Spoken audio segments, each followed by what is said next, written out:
Words different in meaning but similar in sound, वैसा word जो कि मीनिंग में अलग अलग हो लेकिन साउंड एक जैसा हो, ऐसे वर्ड को क्या कहा जा सकता है? ध्यान रखा जाए, वैसा वर्ड्स जो है जिसका, वैसे दो वर्ड जिनका प्रोनाउंसिएशन एक जैसा हो लेकिन उनका अर्थ अलग अलग निकलता हो, तो ऐसे वर्ड्स को हम क्या बोलेंगे?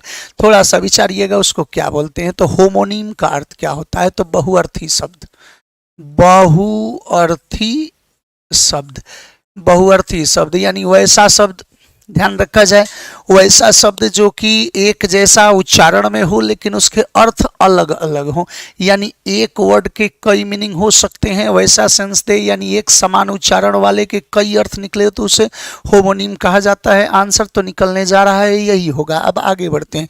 सिनोनिम्स का अर्थ तो आप जानते होंगे, ये तो समानार्थी अर्थ हो गया, समानार्थी अर्थ हो गया और समानार्थी शब्द हो गया, सिनोनिम्स हो गया। अब आगे बात करते हैं क्या, तो एक्रोनिम वर्ड होता है। थोड़ा सा ध्यान रखा जाए, एक ही लेटर से यदि एक से ज़्यादा वर्ड का शुरुआत यानी सेम लेटर से, यदि मान लीजिए कि आप लोग डिक्शनरी में देखते होंगे, तो डिक्शनरी में वर्ड देखते होंगे कि सी से स्टार्ट हो रहा है तो टोटल वर्ड सी का ही है, तो वो एक्रोनिम में दर्शाया जाता है। याद रखा जाए कि यदि एक ही लेटर से शुरू हुए जो एक से अधिक शब्द अपने आप में क्या होते हैं? एक्रोनिम होते हैं। तो एक ही अक्षर से शुरू हुए एक से अधिक शब्द को क्या बोलेंगे हम? एक्रोनिम बोला जाता है। ध्यान रखा जाए, एंटोनिम कहने की जरूरत नहीं है। जब समानार्थी हो गया तो ये विपरीतार्थक हो गया, विपरीतार्थक शब्द हो गया। अब बताया जाए कि आंसर कौन होना चाहिए, तो आंसर तो आपका ए है, होमोनिम होना चाहिए। 11 का आपको जवाब मिल गया होगा, आंसर सही है, बहुत बढ़िया। नेक्स्ट क्वेश्चन की ओर बढ़ते हैं, आगे बढ़ते हैं। थोड़ा सा फिर से एक बार बोल रहा हूँ कि सेशन को शेयर कर दीजिए, हमको आपसे थोड़ा सा व्यूअर्स का ज्यादा अपेक्षा है, इसीलिए मैं कल आप लोगों से बात बोला था। शेयर कीजिए, अपने टैग पर लगाइए और आगे बढ़ते हैं।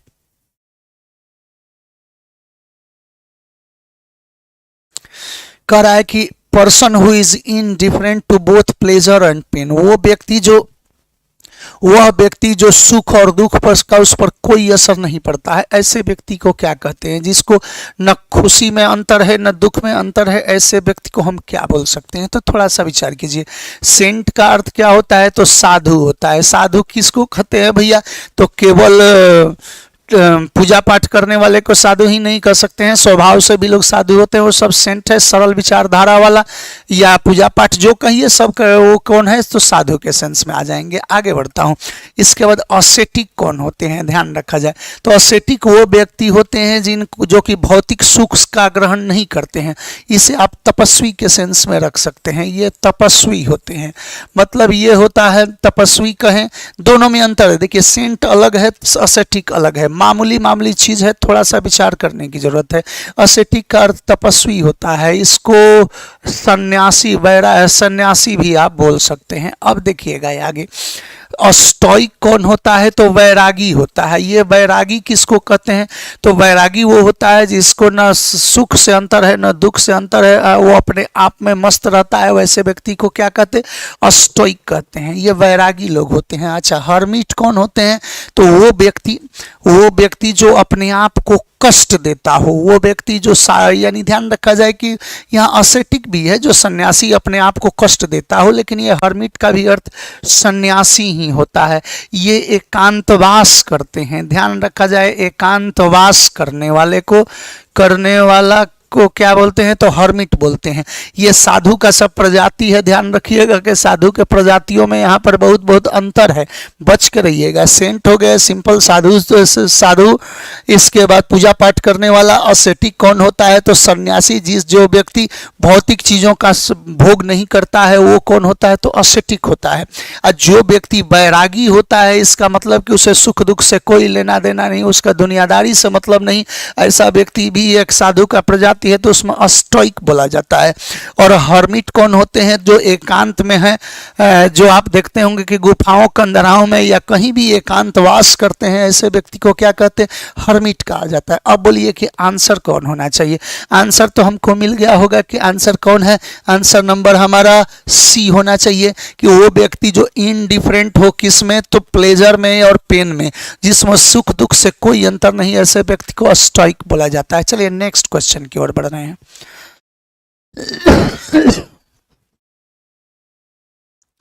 कह रहा है कि मर्डर ऑफ ए ब्रदर, भाई की हत्या को क्या कहा जाता है? थोड़ा सा ध्यान दीजिएगा। ये साइड वाला जितना भी सफिक्स है, याद रखिएगा कि साइड से यदि सफिक्स हो, सफिक्स मतलब होता है कि किसी शब्द के लास्ट में आकर उसका यदि अर्थ बदल दे। अब प्रेफिक्स होता है कि पहले आकर यदि अर्थ बदल दे तो वो होता है प्रेफिक्स। आप हिंदी में इसे उपसर्ग और प्रत्यय के रूप में जानते हैं। थोड़ा सा विचार कीजिएगा। किज कह रहा है कि मर्डर ऑफ ए ब्रदर, तो यहाँ साइड है तो इसका मतलब कि सब हत्या का बात करेगा। जहाँ भी साइड का सफिक्स मिले आप हत्या समझिएगा। तो ये पैट्री साइड है, पिता का हत्या, ध्यान रखा जाए। पितृहंता को कहा जाता है, पितृहंता या पिता की हत्या। पिता का हत्या यदि कोई करे तो वो क्या कर रहा है? तो पैट्रिसाइड कर रहा है। रेजीसाइड, राजा का हत्या अगर हो गया, राजा का हत्या हो गया तो रेजीसाइड हो जाता है, ध्यान रखा जाए। ऐसे भी रेजी राज से सेंस आप निकाल सकते हैं, ध्यान रखा जाए। होमिसाइड क्या होता है? तो मानव जाति का हत्या करने वाला, यानी कोई भी ह्यूमन रेस का हत्या करने वाले को क्या बोलेंगे? तो मानवघाती बोल सकते हैं। इसको मानवघाती को होमिसाइड कहा जाता है। अच्छा, फ्रैट्रिसाइड क्या होता है? तो भ्रातृ हत्या होता है। भाई का हत्या कौन होता है? फ्रैट्रिसाइड होता है। अब बताया जाए कि आंसर कौन होना चाहिए। आंसर हमारा पैट्रिसाइड तो होगा नहीं, रेजीसाइड होगा नहीं, होमिसाइड होगा नहीं, तो आंसर कौन सा मिला? डी होना चाहिए। सब लोग डी लिख रहे हैं, चलिए बढ़िया है। सतीश कुमार लिख रहे हैं रेजीसाइड में राजा की हत्या। हाँ बाबू, राज हत्या वही होता है, राजा की हत्या, सही है। नेक्स्ट क्वेश्चन की ओर बढ़ रहे हैं, आगे बढ़ता हूँ। शहनवाज आलम 13 का डी लिख रहे हैं। पूजा झा भाई की हत्या डी कर रही हैं, सही है। दीपंकर चौधरी डी लिख रहे हैं। माइटी प्रो डी लिख रहे हैं। भावना सिन्हा डी लिख रही हैं। प्रिया गुप्ता भी डी लिख रही हैं। शहनवाज आलम डी लिख रहे हैं। चलिए नेक्स्ट, गणेश कुमार डी। इधर फेसबुक पर भी बहुत लोग हैं, थोड़ा अपडेट हो जाइए। और इसके बाद उदय कुमार यादव लिख रहे हैं जेनोसाइड का क्या मतलब होता है? देखिए, पहले भी आप वर्ड उठाए थे, ऐसे साइड का है इसलिए बता देते हैं। सामूहिक हत्या, पूरा रेस का अगर किलिंग होता है तो जेनोसाइड होता है। यदि किसी का जाति विशेष का पूरा जातीय का समूल नाश कर दीजिए तो जेनोसाइड होता है। चलिए आगे बढ़ते हैं। कुछ क्वेश्चंस ऐसे होते हैं कि बीच में आप यदि डालिएगा तो यहाँ से हम ट्रैक से भंग होंगे। क्वेश्चन हमको बताने में कोई दिक्कत नहीं है, हम इसीलिए बने हैं, हम इसीलिए आपके सेवा में हैं, परंतु थोड़ा सा इसको चलने दीजिए। बीच बीच में एक दो गो होगा तो जरूर बता देंगे। गौतम SSC JD गजब सर लिख रहे हैं, प्रणाम। चलिए ठीक है, thank you Babu. Next question की ओर बात करते हैं। किसी की प्रजाति की हत्या, हाँ पर प्रजाति नहीं प्रजाति होता है बाबू, वही जेनोसाइड होता है। आगे बढ़ता हूँ। सोरोसाइड होता है, बहन घाती लिख रहे हैं। प्रिंस बैठा, हाँ बढ़िया है। गौतम SSC लिख रहे हैं कि शाहपुर की धरती से प्रणाम सर जी। चलिए खुश रहिए बाबू, आगे बढ़ता हूँ। नेक्स्ट क्वेश्चन की बात करता हूँ।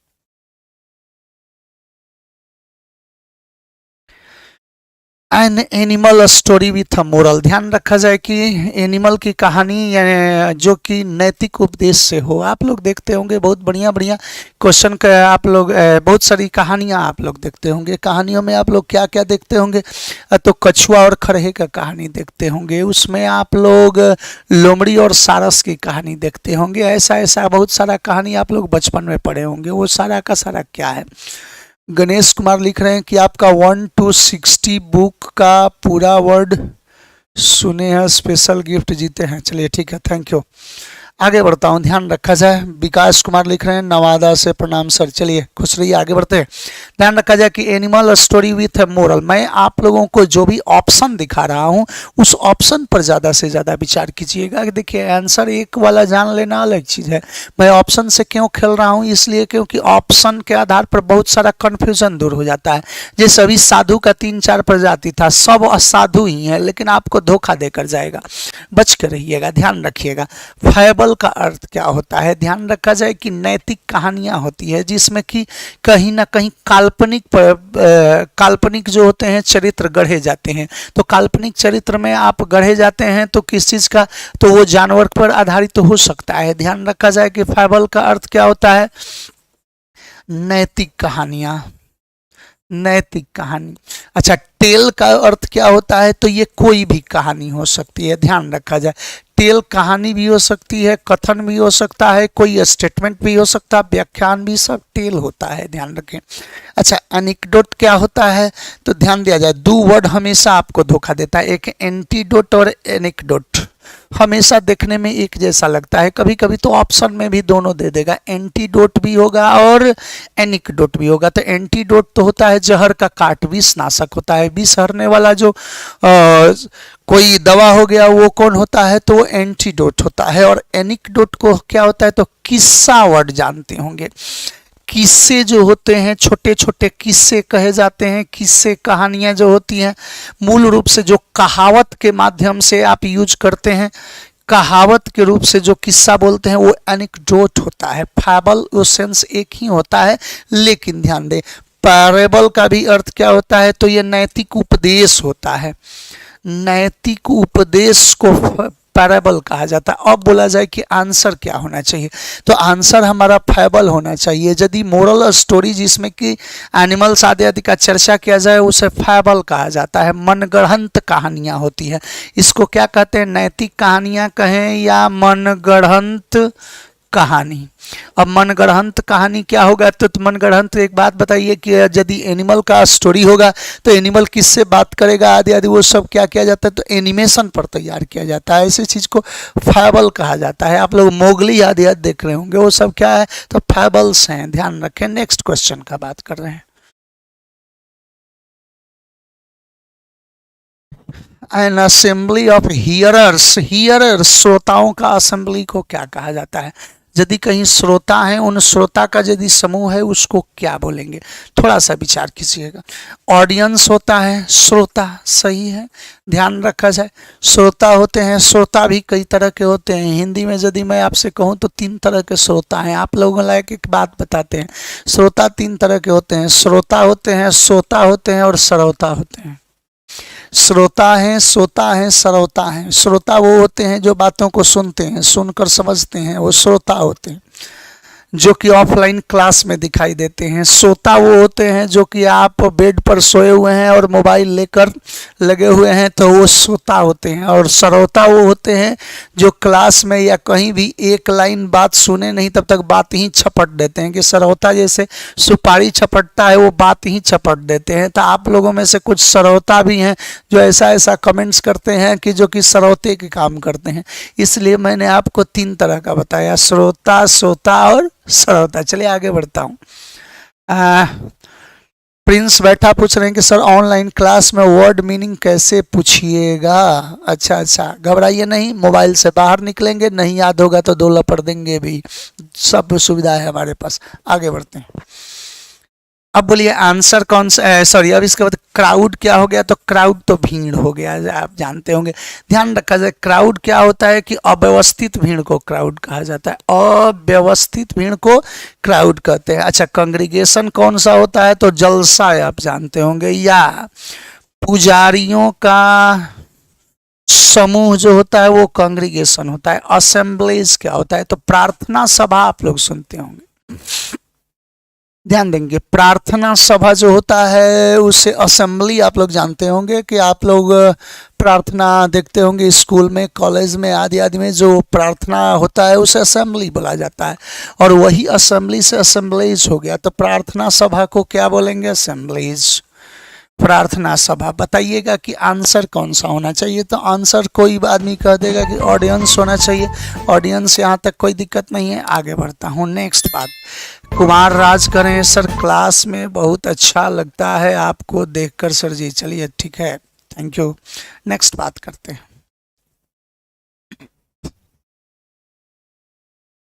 Study of Mankind, human kind का, मैनकाइंड का यदि स्टडी हो तो उसको क्या कहा जाए?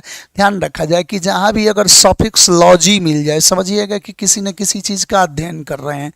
आप यदि कहीं सफिक्स के रूप में लॉजी मिल जाए तो ये आपके दिमाग में बैठ जाना चाहिए कि आप किसी न किसी चीज़ का अध्ययन कर रहे हैं। तो अब मुद्दा क्या बन रहा है, ध्यान दें कि पैथोलॉजी, पैथोलॉजी क्या जी क्या है, तो रोगों का अध्ययन, रोगों का अध्ययन। अच्छा ये क्या है हुजूर, तो फिजियोलॉजी, ध्यान रखा जाए फिजियोलॉजी, फिजिक्स समझते होंगे आप लोग, फिजियोथेरापी सुनते होंगे। तो शरीर के संरचना का जो विज्ञान है, शरीर के संरचना का जो अध्ययन है, उसी को फिजियो से जोड़कर डालिएगा, दिमाग में रखिएगा। तो यदि कहीं फिजियोलॉजी वर्ड आ जाए तो क्या होता है, तो शरीर संरचना विज्ञान कहते हैं इसको, शरीर संरचना विज्ञान को फिजियोलॉजी बोला जाता है। अब आगे देखा जाए फिलोलॉजी क्या है, तो फिलोलॉजी को फिलॉसफी या फिलो से जोड़कर देखिए, जो भाषा से प्रेरित होता है। याद रखा जाए तो फिलोलॉजी क्या होता है, तो भाषा विज्ञान होता है। भाषाओं के अध्ययन को फिलोलॉजी कहते हैं। भाषाओं का उत्थान या भाषाओं का इतिहास भी बोल सकते हैं कि भाषा का उत्पत्ति, उसका उत्थान, इसका अध्ययन जो होगा वो फिलोलॉजी हो जाएगा। इसके आप ऐसे भी लिख सकते हैं कि भाषा के उत्थान का अध्ययन, उत्थान का अध्ययन, ऐसे भी इसको फिलोलॉजी में दर्शा सकते हैं। एंथ्रोपोलॉजी तो कोई भी बोलेगा कि मानव विज्ञान होता है। आप लोग तो एंथ्रोपोलॉजी सब्जेक्ट भी जानते होंगे, पढ़े भी होंगे। तो मानव का अध्ययन, मानव विज्ञान का अध्ययन। अब यहाँ पर ह्यूमन काइंड का यदि अध्ययन, मैन काइंड का, तो निश्चित रूप से आंसर डी होगा। सब कोई डी जा रहा है, बहुत बढ़िया है, कोई दिक्कत नहीं है। नेक्स्ट बढ़ता हूँ।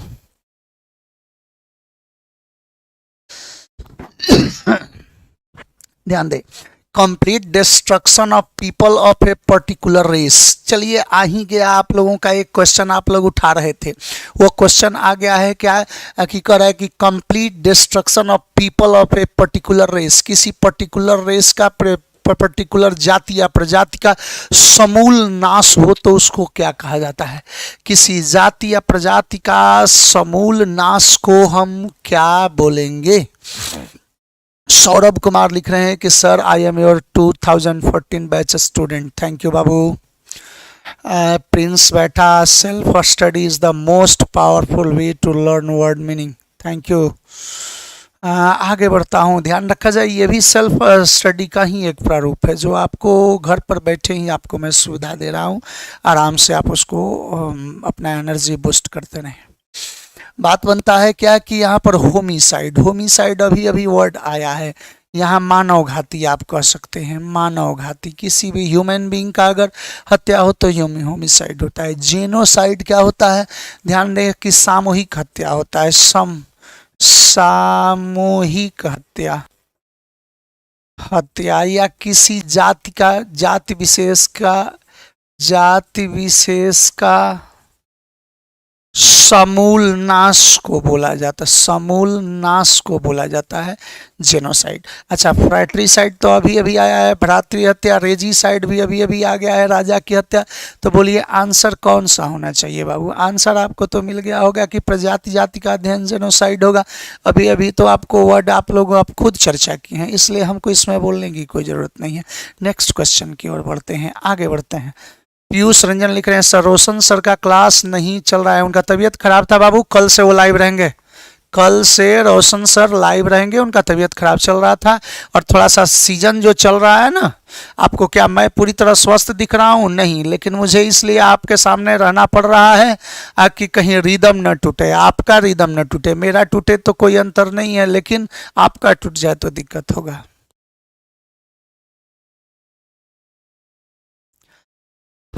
Next, a man who starves body for the good of soul. ध्यान रखा जाए कि वो व्यक्ति जो अपने शरीर को उपवास रखता हो अपने आत्मा की शुद्धि के लिए। देखिए फिर आपके साधु संत वाले लोग कई रूप में आने लगे हैं। जो मैं अभी अभी क्वेश्चन बोला था, मैं जानबूझकर इस तरह का क्वेश्चन इसलिए डाला हूं आपको कि आपका कॉन्सेप्ट जो है एक एक चीज़ का क्लियर होते जाए, थोड़ा सा विचार कीजिएगा। इससे पहले आप लोग 4-5 क्वेश्चन पहले ऐसा कई तरह के साधु संत से मिले थे, एक दो वो और मिलिएगा, थोड़ा सा ध्यान दीजिएगा। ए मैन हुआ स्टार्व, स्टार्व का अर्थ होता है उपवास करना, वो व्यक्ति जो उपवास करता हो, फॉर स्टार्व बॉडी, जो बॉडी को उपवास देता हो, किस लिए? For the good of soul, आत्मा के शुद्धि के लिए या आत्मा को सही करने के लिए, जो कहिए। अब आगे देखा जाए मंक कौन होते हैं? तो महंत होते हैं, ध्यान रखा जाए। आप बौद्ध धर्म में आदि में देखते होंगे तो मंक होते हैं, जिसे आप महंत कहिए या मठाधीश कहिए, सब कुछ हो सकते हैं। महंत हो सकते हैं, मठाधीश भी हो सकते हैं। अब चलिए आगे बढ़ते हैं। अस्सेटिक का अर्थ कौन सा होता है? तो तपस्वी। अभी अभी आपका वर्ड मिला होगा कि वह व्यक्ति जो अपने आप को, अपने बॉडी को, यानी ज़्यादा वो भौतिक चीज़ों का उपयोग न करता हो, ऐसे व्यक्ति को अस्सेटिक कहते हैं। तो यहाँ पर तो बात वही हुआ कि जो आत्मा की शुद्धि के लिए अपने आप को स्टार्व करता हो। सेंट का अर्थ हो गया है साधु या संत, अभी अभी आप देखे थे। अच्छा, स्पिरिचुअलिस्ट जो होते हैं ये कोई भी आध्यात्मिक हो सकता है, आप भी हो सकते हैं। कोई भी व्यक्ति यदि स्पिरिचुअल होता है, मतलब ये हुआ कि धर्म कर्म आदि आदि में यदि वो विश्वास रखता है तो वहां पर वो स्पिरिचुअल होता है। उसी से हो गया धार्मिक सेंस रखने वाला, तो कोई भी आदमी स्पिरिचुअलिस्ट हो सकता है। तो धर्मवेता इसको बोल सकते हैं, धर्म का ज्ञाता हो सकता है। अब बोलिए आंसर कौन सा होना चाहिए? तो आंसर हमारा बी होगा, इसमें तो कोई शक नहीं है। चलिए अस्सेटिक आंसर हो गया। सतीश कुमार लिख रहे हैं एबट मठाधीश। हाँ बाबू, एबट होते हैं मठ का मालिक, मॉन्क उन्हीं को बोलते हैं। ऐसे आपको बता देते हैं कि मॉन्क और एबट अलग अलग चीज होते हैं। मॉन्क कोई भी हो सकता है। आप लोग बौद्ध धर्म में देखते होंगे कि कई मॉन्क होते हैं, कई संत होते हैं, तो वो संत ही हैं। आगे बढ़ते हैं। A person with full discretionary power to act on behalf of a country, वह व्यक्ति जो पूरी तरह से अथॉरिटी होता है किसी देश के प्रतिनिधित्व करने के लिए। जो व्यक्ति किसी देश का प्रतिनिधित्व करने के लिए अपना फुल ताकत, पूरा का पूरा वो एनर्जी रखता है, मतलब ये है कि वो अथॉरिटी होता है, उसको अधिकार होता है, वैसे व्यक्ति को क्या कहते हैं? ध्यान रखा जाए। अम्बासडर कौन सा होता है? तो राजदूत होता है। ध्यान रखेंगे, बहुत छोटा सा आपको चीज देखने में लग रहा होगा, लेकिन बहुत बड़ा आप गलती कर सकते हैं इसमें। प्रिंस बैठा लिख रहे हैं कि कॉन्वेंट भी तो बोलते हैं सर। कॉन्वेंट होता है, मठ होता है बाबू, वो कोई व्यक्ति नहीं होता है। कॉन्वेंट उस संस्था को बोला जाता है, ध्यान रखा जाए। आगे बढ़ते हैं। मठाधीश चर्च में होता है सर? क्या हर जगह होता है बाबू, उसको कुछ अपने भाषा में वो अलग बोलेगा, थोड़ा सा विचार कीजिएगा। बात बनता है कि अम्बासडर कौन होता है? तो राजदूत होता है। कोई व्यक्ति, जो व्यक्ति मिशन पर भेजा जाता है, मतलब ये है कि किसी देश का प्रतिनिधित्व करता है, तो वो कौन होता है? तो अम्बासडर होता है, राजदूत होता है। अब कौन है? तो एमिजरी कौन होता है? तो जासूस होता है। ये एमिजरी जासूस होता है। कोई व्यक्ति को मिशन पर अगर स्पाई के रूप में यूज किया जाए तो वो एमिजरी होता है।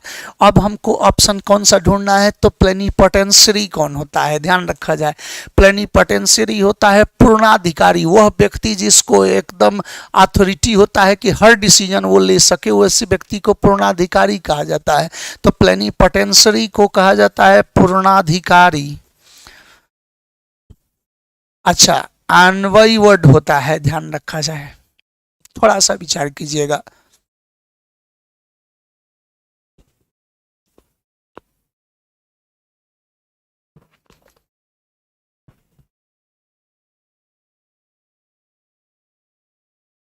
हाँ, अन्वयिक जो वर्ड होता है ये भी राजकीय दूत होता है, राजकीय दूत होता है। ये भी दूत जो है किसी राजा के द्वारा या किसी सत्ता के द्वारा कहीं अगर भेजा जाए तो उसको राजकीय दूत एनवाई ही बोला जाता है। ये भी एक तरह से अम्बासडर ही होता है। बोलिए आंसर कौन सा होना चाहिए?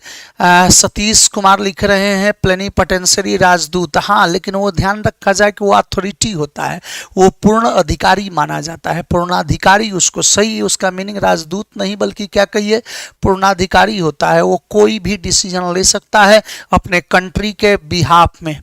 तो ऐसे आप लोग जो एक चीज देखते होंगे, कि अपने यहाँ अजीत डोभाल आदि आदि जो एनएसए हैं वो आदि आदि जो जाते हैं, यदि वो यूएन में जाएं या वो कहीं जाएं तो अपने देश के बिहाफ में जो भी कोई जाता है वो पूर्णाधिकारी प्लेनिपोटेंशियरी बनकर जाता है, तो वो पूर्ण अपना डिसीजन ले सकता है उस स्थिति में।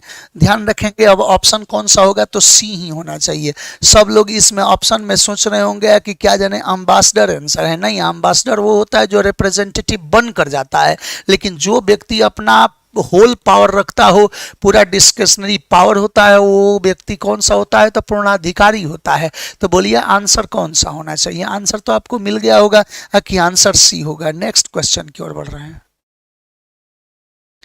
अब कह रहा है कि a pioneer of a reform movement, किसी सुधारवादी अभियान का मूवमेंट का जो व्यक्ति पायनियर होता है, जो व्यक्ति दक्ष होता है, वैसे व्यक्ति को क्या कहा जाता है? थोड़ा सा विचार कीजिएगा। तो जो व्यक्ति पायनियर है, कुशल है, रिफॉर्म मूवमेंट का मतलब यह है कि यदि वो सुधार पर या ये कहें कोई चीज़ का सुधारवादी ही कहिए, वैसे व्यक्ति सुधारवादी व्यक्ति को क्या कहा जाए? थोड़ा सा विचार कीजिएगा। थोड़ा सा मुद्दा पर बढ़ते हैं, थोड़ा सा ध्यान दीजिए। कुछ कुछ ऐसा भी चीज होता है,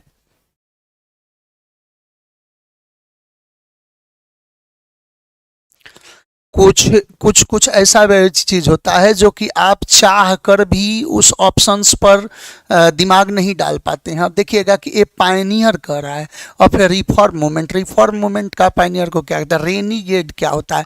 तो अपना पक्ष यदि कोई त्याग दे, यानी अपना पक्ष से बागी बोल सकते हैं, वैसे व्यक्ति को रेनिगेड कहा जाता है। आप बागी कह सकते हैं, स्वपक्ष त्यागी बोल सकते हैं। अच्छा, अपोसल क्या होता है? तो इसे सुधारवादी नेता बोला जाता है, ध्यान रखा जाए। सुधारवादी नेता बोल सकते हैं। अच्छा, अब कौन है हमारा? ध्यान दें कि अपोथियोसिस वर्ड होता है। थोड़ा सा विचार कीजिएगा।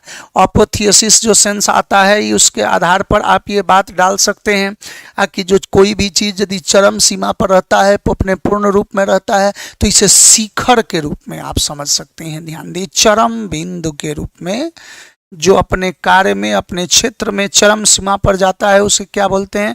तो अपोथियोसिस बोला जाता है। और ध्यान रखा जाए, अपोथिक्री वर्ड होता है, ये औषधि जानते होंगे। नीम हकीम जो औषधि बनाते हैं, बनाकर बेचते हैं, उन्हीं को अपोथेक्री बोला जाता है। तो औषधि निर्माता को भी बोल सकते हैं, औषधि निर्माता हो सकते हैं, विक्रेता भी हो सकते हैं। अब बताया जाए कि आंसर कौन सा होना चाहिए कि a pioneer of a reform movement को अपोसल कहते हैं, जो सुधारवादी नेता है। निश्चित रूप से